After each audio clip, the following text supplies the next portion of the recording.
In this particular PowerPoint, we're going to talk about learners with low incidence multiple or severe disabilities. And the disabilities we'll talk about today are low incidence because you're not going to see them very often. And unless you go into an adapted curriculum track, if you are in the general ed classroom where you're going to be doing any sort of pullout or working with students within a co-teaching situation, you're probably not going to have many, if all, students who have these low incidence disabilities, but we are going to go through them and talk about them a little bit so that you know what these disabilities entail. When we're talking about children with high incidence disabilities or severe disabilities, we're talking about children who need extensive supports. Oftentimes those supports include medical supports.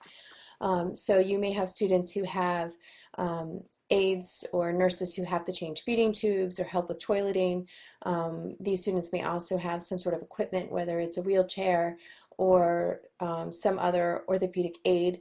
But typically, students are going to have more than one disability when they're severe, and they may or may not be able to be kind of pulled out of the big picture when you look at kind of who the student is, especially if the student has a low IQ score. You may not be able to do a lot of cognitive testing to say, okay, this student knows this information, knows that, and then compounded with all the medical components, you just may end up with kind of a picture of a student who has multiple disabilities without really being able to identify each and every specific one.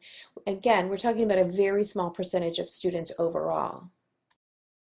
Traumatic brain injury is one of the federal categories, and it is a low incidence disability. And when we're talking about traumatic brain injury, we're talking about something that was caused by some sort of force. It is not an injury that is developmental. It's not something that happens genetically. It is an actual event. There is an occurrence that causes traumatic brain injury.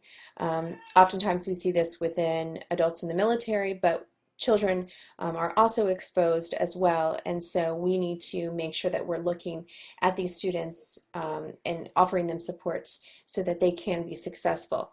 Oftentimes there is some sort of neurological dysfunction that starts happening, and with time often students can regain some of that capacity back, but not always, and that's important to realize as well.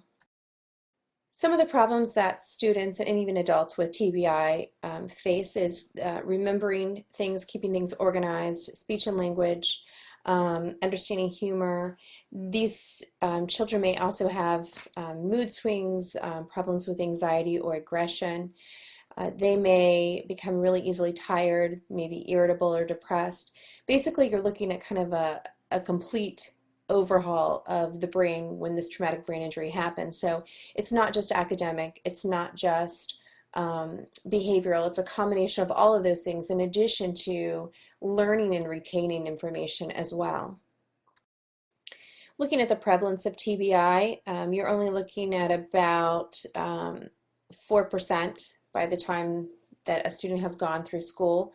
And each year, school-age children, you see about 0.5% who acquire TBI each year. And remember, just because a student has a label in the disability category of TBI doesn't mean they're always going to have that disability category, because there has to be educational impact. So if a traumatic brain injury happens in elementary school and a student receives special education services at that time, that doesn't necessarily mean by the time they're in middle school or high school they're going to continue to qualify for special education services if the TBI has worked itself to a point where the student is able to cope and the student is able to be successful in school and there's no longer an educational impact. Males are more prone than females to experience TBI. Under the age of 5, you're looking at typically falls. Falls happen, and the traumatic brain injury is a result of that. After the age of 5, it's almost exclusively and primarily vehicular accidents as the #1 cause for traumatic brain injury. From an educational standpoint, it's important to realize that students who experience a TBI are going to have a drastic shift in their learning and their behavior. So if you've had a student in your classroom prior to the traumatic brain injury incident, they're going to be a changed child. So it's going to take a while to transition them from the hospital to the school setting, and there's going to need to be a team approach. You're going to need to make sure that there's some cognitive support, some social supports, as well as speech and language potentially, occupational therapy, even physical therapy. So this student may need strategies for remembering information and keeping them organized. They may not be able to do the things that they once did. They may need support dealing with their peers as well as just engaging with adults as well. So the emphasis here when you're working with a student who's come back from some sort of TBI, or you have a student in your class who comes in with a TBI, is working on teaching them how to learn those cognitive processes. So not much what are you learning, but how do you go about learning the information. And there's almost always a long-term goal or a long-term plan for these students, and that's oftentimes tied in with other supports like occupational therapy or speech therapy in order to best provide the services for these students that they need in order to be successful. As mentioned in the previous slide, the two primary areas that you're going to see the biggest need for supports are language disorders and social emotional. And that may be things like motor and speech, where the student needs supports with articulation or word retrieval, and then also with the social emotional, because often where these students have been very successful, now they can't complete the tasks that they were able to do before, or they don't have the skills that they once had. So you may see increased frustration, you may see a lack of motivation, in addition to the other things that are going on neurologically, where the student isn't able to make the proper connections between what they're seeing, what they're feeling, and what they should do. So both of those supports are really important for students with TBI. Deafblindness is another high or low incidence disability area, and the success in working with these students often depends on the quality and intensity of the instruction, what severity the hearing and visual impairment is for the student, and whether or not the student has other medical needs or other disabilities that kind of compound the issues. So when you're looking at how deafblindness is categorized, because this is one category within the IDEIA disability areas, there has to be severe impact both cognitively and with independent daily living. And most states have a criteria specific for both deaf and vision separately as well as combined. So you can see that within an operational criterion worksheet for a particular county. So prevalence, again, this is a low incidence disability. Only about 10,000 people from age birth to 22 are deafblind. That's within the public school systems who are receiving services. And then you have another 35 to 40 who are in the adult range who have are out of the IDEIA criterion for receiving services. So those folks are then covered under American Disabilities Act. There are several causes for deafblindness. Categorically, you're looking at something that's either genetic or chromosomal, which is oftentimes combined with other medical issues. Prenatal conditions where the mother gets sick with something and then it's passed on to the baby and results in deafblindness, or postnatal conditions where the child actually acquires either some sort of infection, or they perhaps experience TBI, as we mentioned earlier, but that then results in the deafblindness. Challenges for this particular group of students include problems with accessing information. Obviously, when you're working with the inability to both see and hear, your modes of communication are dramatically decreased. So that's a huge issue. There are patterns of isolation when you look at the population of children who are deaf and blind, and primarily because they don't have the connections with people, both from either speaking with them and being able to hear, or to actually see who they are and engage in that way. But it's really important to have an environment that's language rich for these students.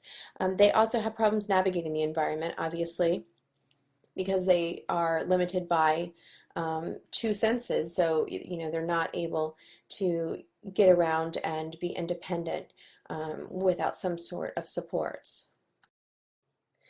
Again, unless you're going into adaptive curriculum, as a special educator, you are probably not going to work with a lot of students who are in this category of deaf-blind.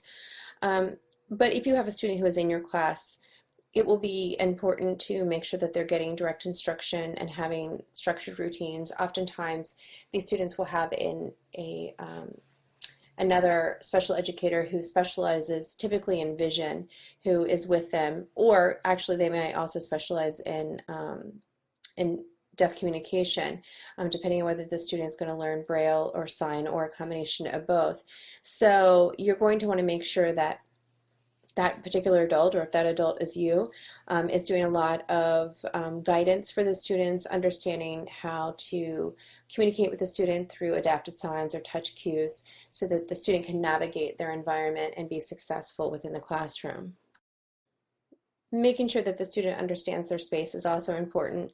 And if you have a student who has Usher syndrome, which is progressive visual impairments, then you're going to need to make sure that you're starting very early on with teaching that student the skills that they need in order to be successful with Braille or over-the-hand methods so that the student can continue to learn and access the information.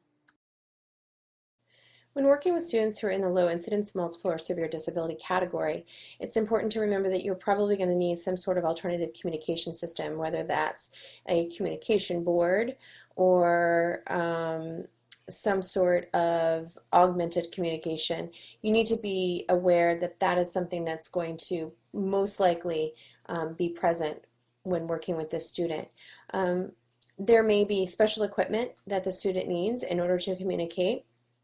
And you have to realize as a teacher that using that sort of equipment takes a lot of time. It takes a lot of time for that student to find the letters, to press the keys, to utilize, if it's just even a small board where a student has yes and no options, it may take the student a long time to answer, to be able to make that decision, or mobility may restrict them from responding quickly. So that's something to remember. And you also have to remember that when you're using something like communication board, oftentimes the words that are on that board are developed by parents or by teachers or by specialists who are working with that student. So if you're going to be teaching a lesson and the vocabulary is not currently on that student's communication board, that's a consideration, because you may need to put those words on there so the student can then participate and respond.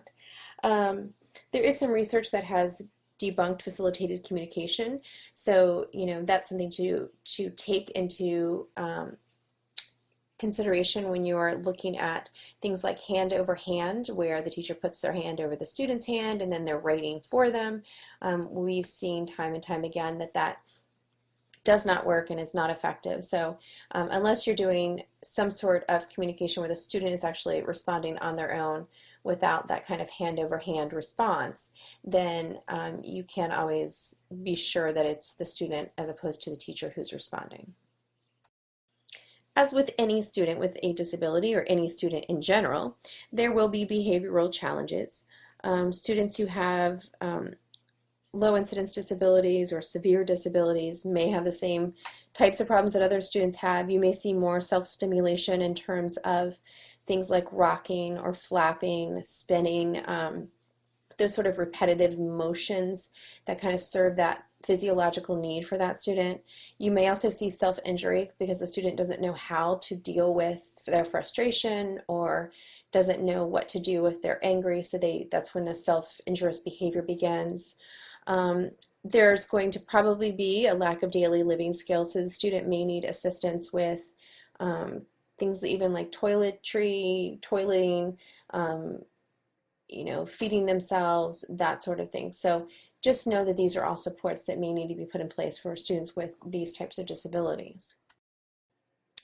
Early identification is key for students with multiple and severe disabilities, and there is typically a wraparound approach where the family and community work jointly together to provide services.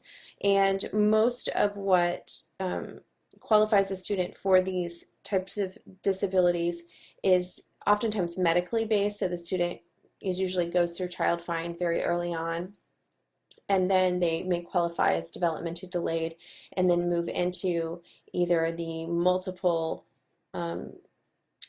disability category or one of the more severe disability categories. So those comparisons are made across peers once they get into the elementary school age. And so you can test more, you can get more kind of cognitive markers, you can get more markers in terms of where the student